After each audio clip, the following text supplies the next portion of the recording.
Welcome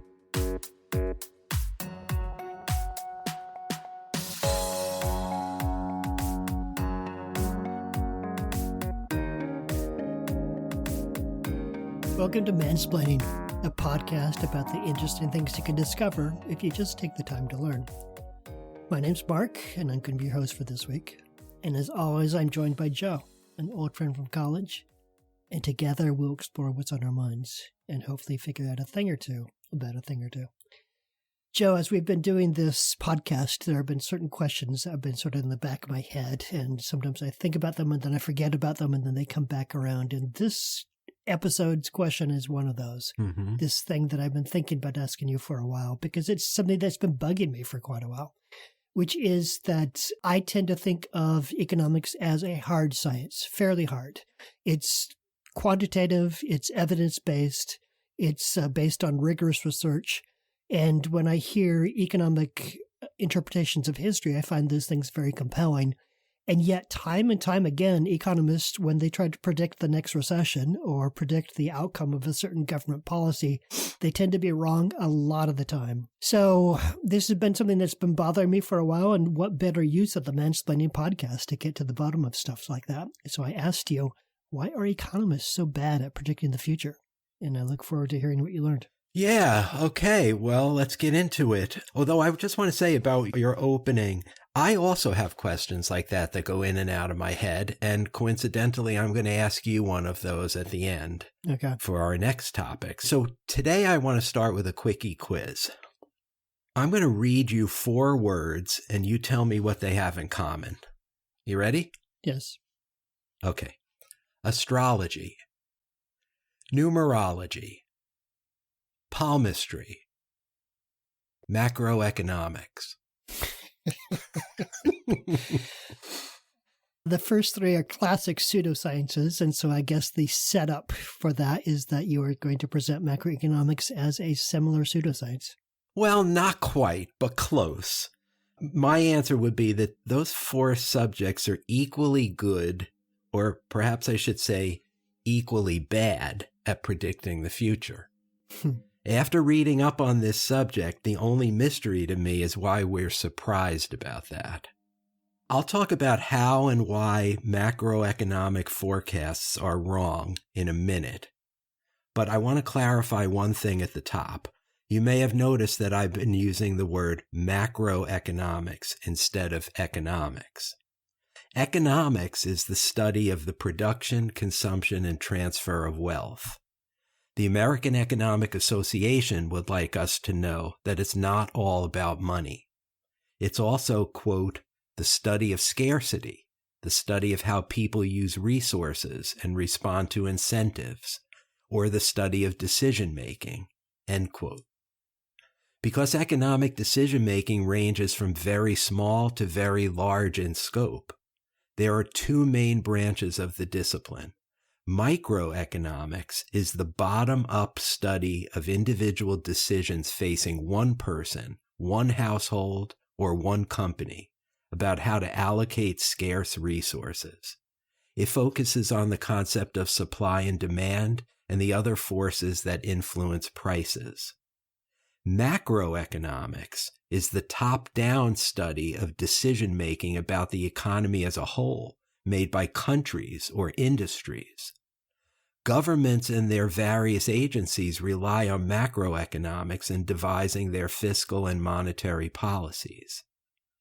Because your question was about economists being bad at predicting big-picture, economy-wide events like recessions and housing bubbles, which is macroeconomics, I'm going to restrict my answer to why macroeconomics is so bad at predicting the future.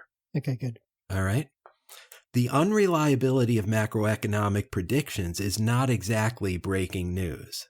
People have been cracking jokes about it for years, including economists themselves. Here's a sampling. We have 2 classes of forecasters, those who don't know and those who don't know they don't know. That one is attributed to the 20th century economist John Kenneth Galbraith. Here's another. Economists were invented to make weather forecasters look good. And if I can just interject, as much as they might infuriate us, meteorologists' predictions are much more accurate than that of economists. Here's another. Did you know economists have predicted 9 out of the last 5 recessions? That's a good one. Yeah, 2 more. Economic forecasters assume everything except responsibility. I would say the same about meteorologists, but that's also a good one. Yeah. And here's my favorite. The first law of economics. For every economist, there exists an equal and opposite economist.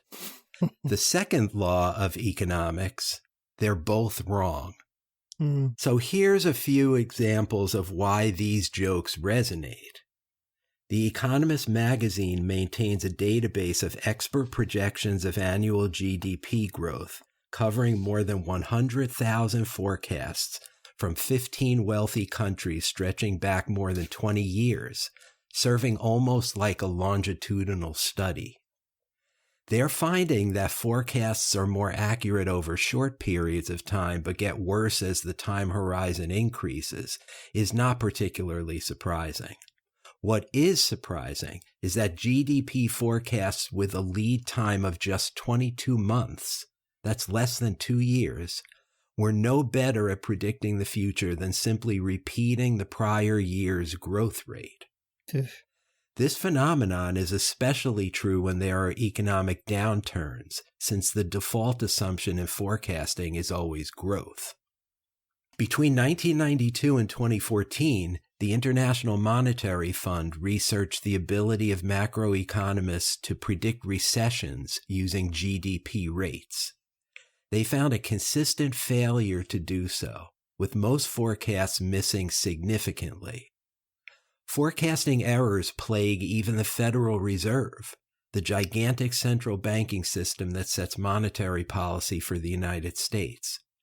Staffed by hundreds of the nation's best economists and tasked with setting the nation's benchmark interest rate, the Fed has a terrible track record of forecasting GDP or even the short-term interest rates that are central to its own existence. As Bob Pisani wrote on CNBC's website, quote, the Fed's own research staff studied the Fed's economic forecasts from 1997 to 2008 and found that the Fed's predictions for economic activity 1 year out were no better than average benchmark predictions, end quote. Pisani interviewed the head researcher at a wealth fund who told him that, quote, if the Federal Reserve, which sets the Fed funds rate, can be so wrong in its forecast, it isn't likely that professional forecasters will be accurate in theirs, end quote. Yeah. Now, these results are not outliers. It's unquestionable that the consensus view of those professional forecasters, the economic peanut gallery, if you will, whiffed on nearly all predictions about the effects of the COVID pandemic on our economy. To be fair, a once-in-a-century pandemic coupled with an unprecedented amount of government spending to combat its effects created unique conditions that wreaked havoc on most economic models. But even a broken clock is right twice a day, which is twice more than the peanut gallery's pandemic performance. After COVID-related supply chain disruptions led to inflation in 2021, they announced it would only be transitory. Wrong. As inflation spiked to 9% the following year, they consistently underestimated its staying power. Wrong. Then, as you mentioned at the beginning, when the Fed announced multiple rate increases in an attempt to curb inflation, the peanut gallery loudly declaimed it would send the U.S. economy into recession. Wrong. As interest rates crept above 5% last year, they said the economy would slow to a crawl, with unemployment rising and consumer spending plummeting. Wrong, wrong, and wrong again. Yeah. The economy has remained strong, the predicted economic downturn is nowhere to be seen, and the peanut gallery is, to use a technical term, full of shit. Joe, I have to say this is reminding me of a Seinfeld episode Were you a watcher of that show? Somewhat, not a huge fan. Well, there's an episode in which George Costanza is lamenting the fact that his instincts are invariably wrong. And Jerry suggests that if your instincts are always wrong, then the right way of acting should be always go the opposite of your instincts. Yeah. I'm starting to think that there's a sound investment strategy to bet against the predictions of the Fed and other economists. Yeah, two thoughts. That's a great premise for a comedy show, for sure. An episode, at least. And yeah, I will bet you that there is, in fact, a little cottage industry of people who buck the trends of the professional forecasters, you know? Yeah. Kind of the short sellers on all the professional advice. And they probably do quite well. The phenomenon of being terrible at predicting the future is not just true of macroeconomists and astrologers. It's true of many respected disciplines outside the hard sciences. With all due respect to Nostradamus, predicting the future is a fool's errand. You can never have complete information or perfect data with which to render an accurate forecast. The University of Pennsylvania political scientist Philip Tetlock wrote a book in 2005 called Expert Political Judgment, in which he reviewed the predictions of nearly 300 experts in fields like economics, politics, and the social sciences. He concluded that, quote, "We find few signs that expertise translates into greater ability to make either well-calibrated or discriminating forecasts," end quote.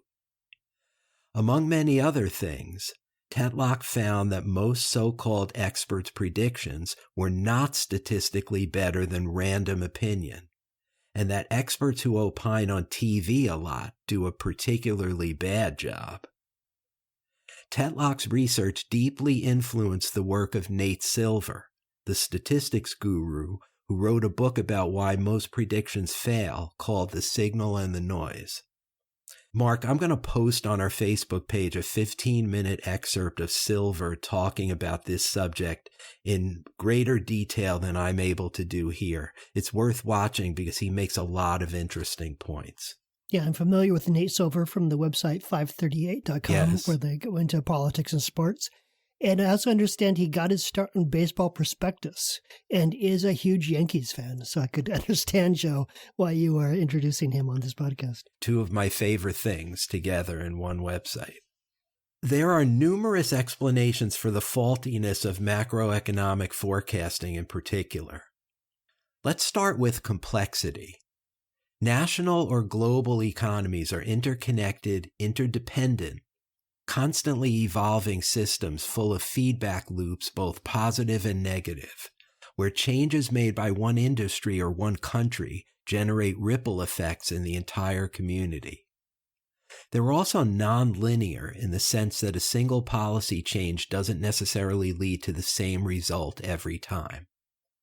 So how can you possibly determine cause and effect? There are countless variables, both structural and human, involved in doing something seemingly as simple as projecting the price of one stock a year from now, let alone forecasting whether the entire U.S. economy will go into recession. Next, there are unforeseen external events. I already mentioned the COVID economy. Who knew we'd be confronted with a global pandemic 4 years ago this month that would send the world economy careening into something resembling a global depression?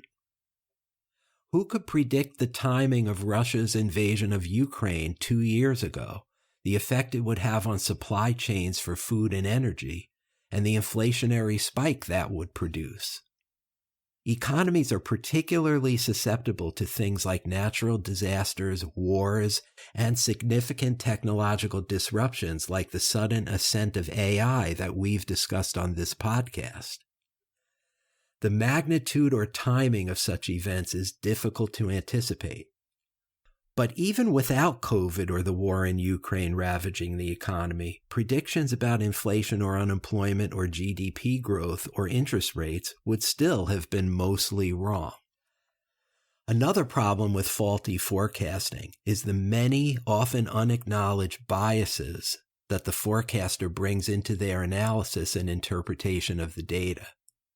Some of these biases include overconfidence, which is where experts tend to narrow their thinking and overstate their abilities, and arrogance that blinds them to unexpected changes. Then there's herd mentality, where forecasters are wary of straying too far from the consensus, which reduces the range and diversity of predictions. Availability bias, which is relying on what comes immediately to mind. Recency bias, thinking that whatever's going on currently will continue. And confirmation bias, favoring information that confirms your pre-existing beliefs. Warren Buffett once said that, quote, forecasts usually tell us more of the forecaster than the future, end quote. I'm reminded of our episode about altruism, and that's episode 38 of Mansplaining, where I took pot shots at Homo economicus, the utterly rational and narrowly self-interested utility maximizer upon which so much of classical microeconomic theory is based, but who doesn't exist in the real world because human behavior is never that rational. Yeah. Even so, forecasters rely on assumptions about how companies or people will behave when economic conditions change. But human behavior is unpredictable because it's easily influenced by a host of social and psychological factors. For example, doing self-destructive things while you're in a bad mood. If people's moods or biases lead them to make irrational decisions all the time that undermine economic theory, then imagine how hard it would be for macroeconomists who are themselves biased to make predictions about how giant agglomerations of biased economic actors will behave. Oh. According to Philip Tetlock and his colleague Barbara Mellers at UPenn, the best way to improve one's forecasting ability is to train oneself to be open-minded and not to have so many cognitive biases. Easier said than done. Mm-hmm. I imagine that the hope is that if you aggregate across a large enough population, everyone's individual bias cancels each other's out. Like the average of us is more rational than any individual within that community would be.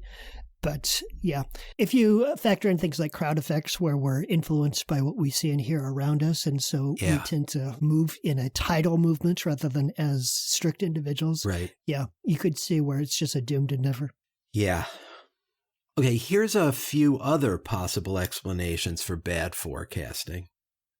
Economic forecasting relies heavily on the quantity and quality of historical data to develop simplified models to describe reality and make predictions.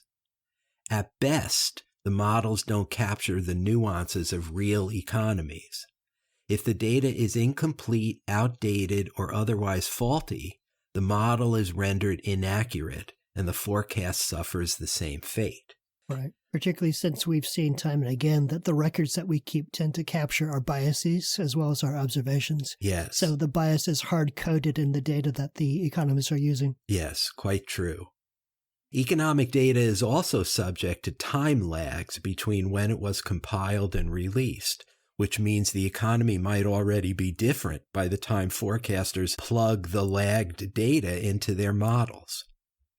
And by the way, we see the same effect in surveys of consumer sentiment, where people keep trashing the national economy long after what's been an objectively strong recovery. Mm-hmm. And then changes in government policies, which are subject to the political process of election results, can significantly impact the economy. Sometimes it doesn't even take a leadership change. Remember Bush the Elder's pledge of "read my lips, no new taxes" that he reneged on a few years later? Yep. The herky-jerky nature of policymaking doesn't lend itself to good forecasting. The Fed's economists are currently predicting both inflation and GDP growth to cool this year, and in a Bloomberg survey of 60 economists taken last fall, not a single one expected interest rates to be higher at the end of 2024 than they were in 2023, which sounds to me like a classic case of herd mentality. Mm-hmm. Or recency bias since rates have been so low lately. Yes, both probably. Maybe they'll be right this time, but if I were a betting man, I'd bet against it. There's a good reason why economics was nicknamed the dismal science by the Scottish historian and philosopher Thomas Carlyle back in 1849. Carlyle's contention was that the work of classical political economists like David Ricardo and Thomas Malthus was unremittingly bleak in its view of human behavior and potential. Malthus predicted that population growth would lead inevitably to mass starvation as it exceeded the rate of increase in the food supply. Ricardo opined that a substantial improvement in the human condition was impossible. These giants of the past were just as wrong as their contemporary brethren. Given all those compelling reasons for economic forecasts to be fatally flawed, and given the peanut gallery's track record, past and present, you'd think that macroeconomists would either admit that their life's work is a bastion of quackery akin to palm reading, the pseudosciences we were talking about at the beginning, or that they'd eat a little humble pie.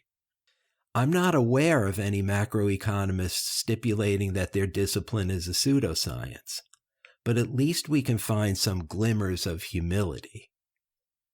Goldman Sachs's chief economist Jan Hatzius told Nate Silver that, quote, "Nobody has a clue. It's hugely difficult to forecast the business cycle. Understanding an organism as complex as the economy is very hard," end quote. Reflecting on the relatively painless period of disinflation from which we are now emerging, Johns Hopkins economist Lawrence M. Ball told the New York Times that, quote, "I would have thought that it was an iron law that disinflation is painful. The broad lesson which we never seem to completely learn is that it's very hard to forecast things and we shouldn't be too confident," end quote. And then Paul Krugman, the Nobel Prize-winning economist whose opinion pieces in the Times I read religiously, posted this on X in October 2021 about the way he does economics. Quote, "The main guiding principles are humility. A model is only a model, not the truth. Empiricism. If the facts don't fit your story, change the story. And to always, always remember that economics is about people," end quote. If only more of their colleagues felt that way. Yeah. Though it occurs to me that feeling that way is not the sort of thing that's going to get you on MSNBC. Yep. If you aspire to name recognition within the economics community, you get there with big, bold opinions that are attention-grabbing. Yes. And those fly counter to the notion of humility. That's right. Yes. Or contrarian opinions, right, that are going to get you a little niche. Yeah. I considered closing this episode with how we should be more compassionate and understanding about the low success rate of macroeconomic forecasters because of the vast number of forces arrayed against them, from mind-boggling complexity to cognitive bias to unforeseen events. I considered closing with that, but that's not how I'm going to close. People who decide to study economics, who spend a lot of money getting PhDs from elite institutions, then take jobs as macroeconomic forecasters, probably know they're engaging in a practice that has about as much chance of getting it right as the tarot card reader around the corner. At least weather forecasters assign percentages to their predictions. There's a 20% chance of rain means that 1 out of 5 times when you leave your house without an umbrella, you're going to get wet. We'd all be better served if the folks who have been loudly predicting a recession during our remarkable recovery from COVID couched their predictions the same way. So how does this sound, Mark? Tonight's forecast calls for a chance of recession, with scattered unemployment by morning.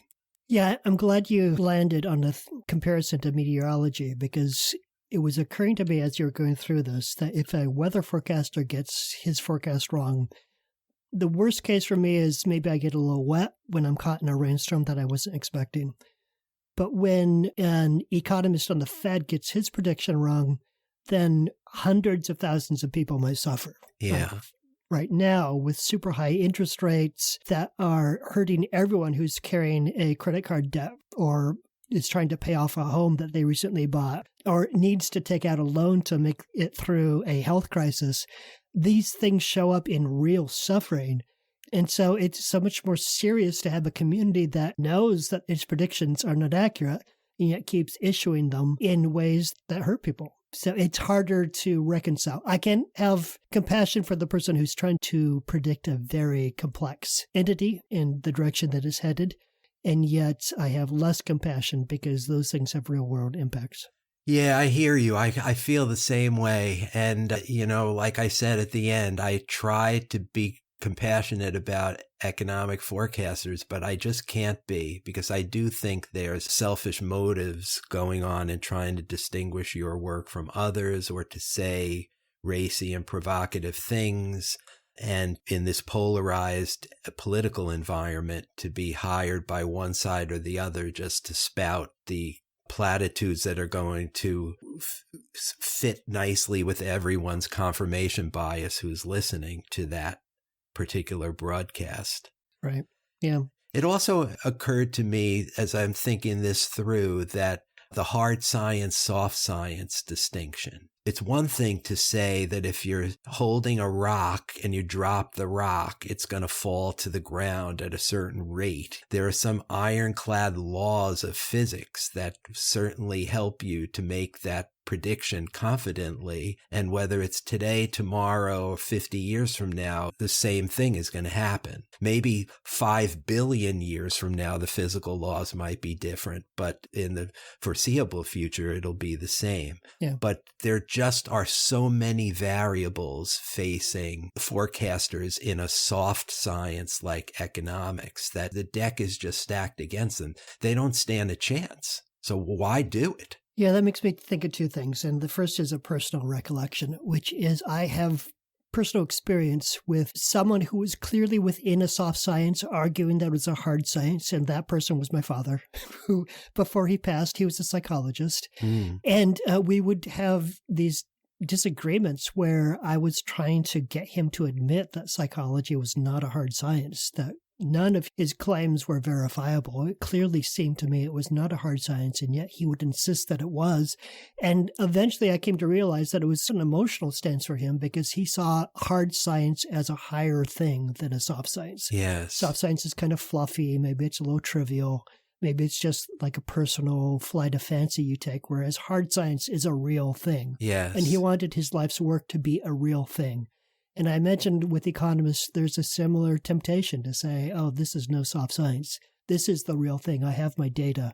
I have my equations. I'm doing the work. I'm doing it the right way. And my predictions should be respected as scientific. Yeah, that's a really profound point you're making. And if you think about it, it explains the mystery of why forecasters keep spewing out their bad forecasts, because they aspire to be purveyors of hard scientific information. Yeah. And probably because of the bias you just described in your father, that somehow seems an elevated calling. Yeah. Yeah.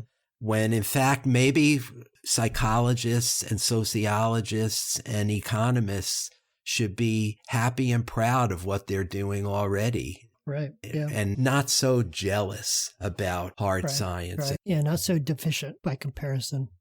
Not less than. Yeah. And as a child who was drawn more to the humanities than to the sciences, I have always seen a dignity and a beauty in those soft things. Yes. And so I never really understood why he needed to be a scientist when he could simply be a psychologist. Yes. It's an inferiority complex. Right. Yeah.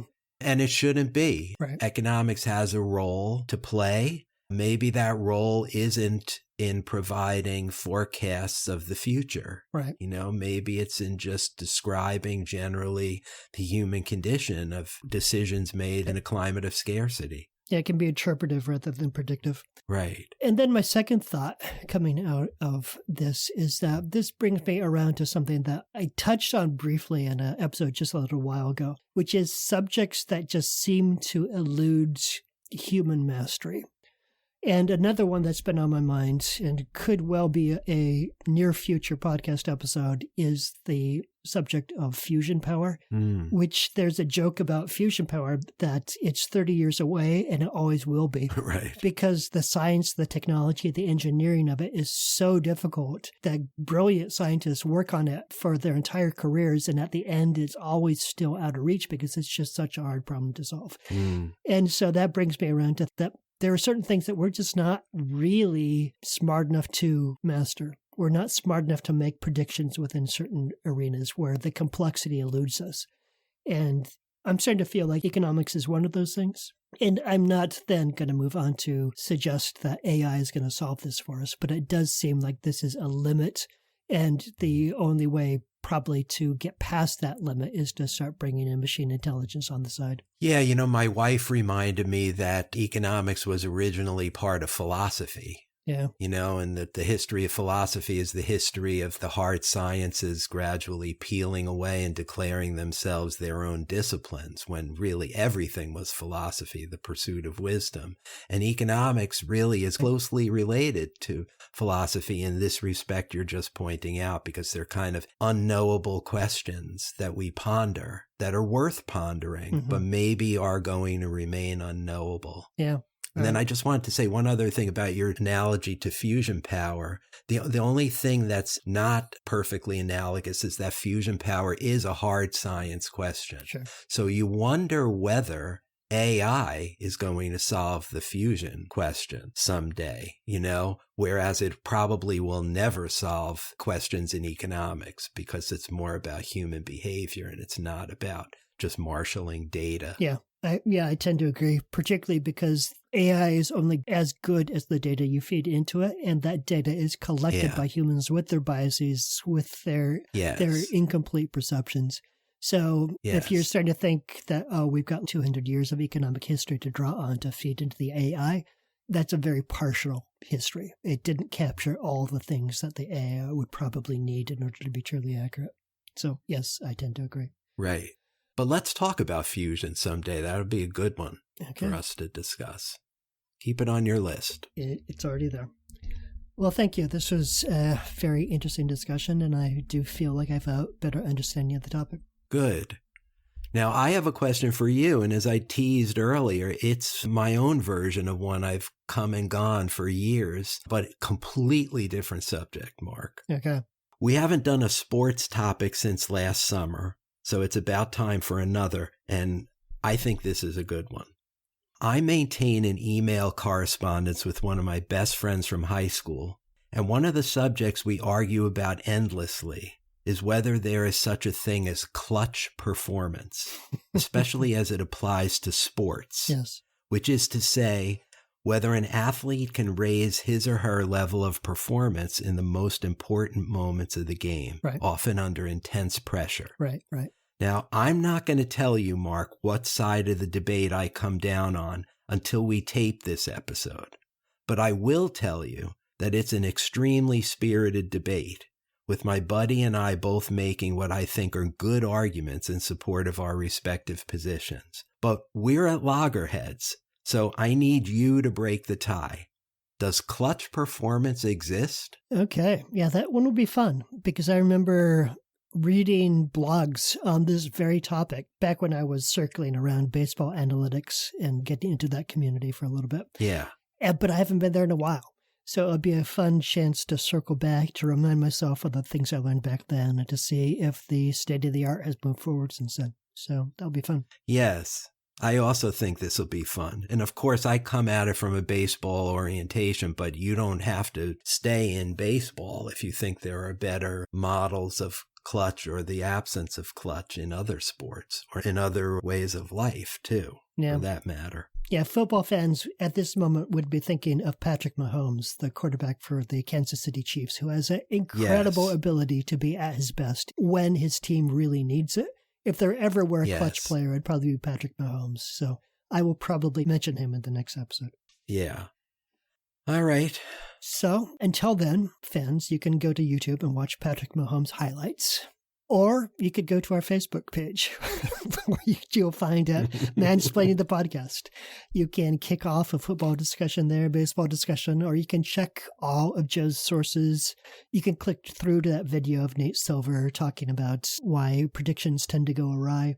You can offer your own comments, ask questions, and really contribute to the conversation. We love to see any traffic that we see there. Let me just say that given the choice between watching Patrick Mahomes videos or going to our Facebook page, I'm not sure I would go to our Facebook page.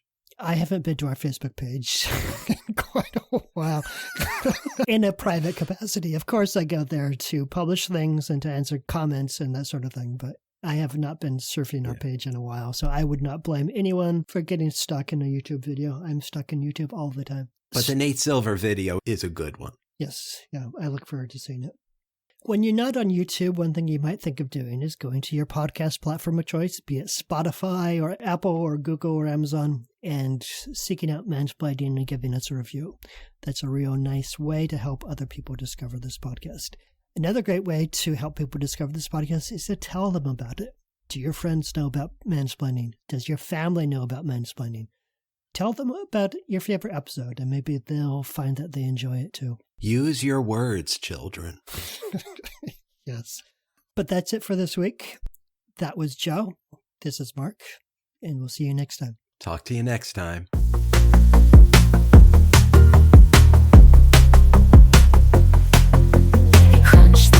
Analyze the data. Predictions always leave us feeling jaded.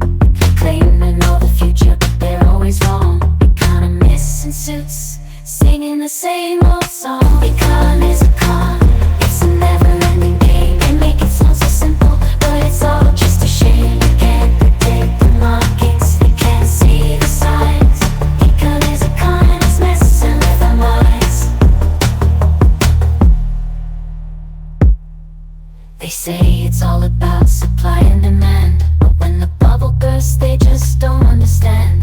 They live in a world of theories and models, but reality proves the forecasts are awful. Econ is a con, like a magician's trick. They wave their hands, but the fix is never quick. They speak of growth and inflation's tight grip, but when the chips are down, the theories always slip. We're caught in a cycle, a never-ending loop, where the rich get richer and the rest of us do. They talk of corrections, of booms and of busts, but in economists we trust, or is it just a must? They debate kings and freedmen, argue Marx and Hayek, but in the streets survival, no economic diet can hold back the tide of disparity and fear. Their equations and graphs to us aren't so clear. Econ is a con, it's a cleverly spun tale. They promise a utopia, but all we see is fail. They can't predict the markets, you can't see the signs. Econ is a con, and it's messing with our minds. So we keep on questioning, keep on seeking truth. The maze of economics, finding proof. Maybe there's a way, a different kind of song, where econ isn't a con, and we all can belong.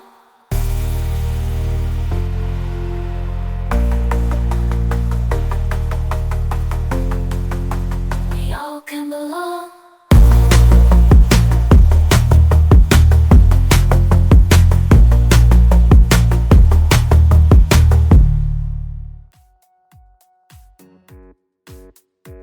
That's it for this edition of Mansplaining. Mansplaining is brought to you by Joe and Mark and nobody else. Thank you for hanging out with us for a little bit, and we'll see you next time.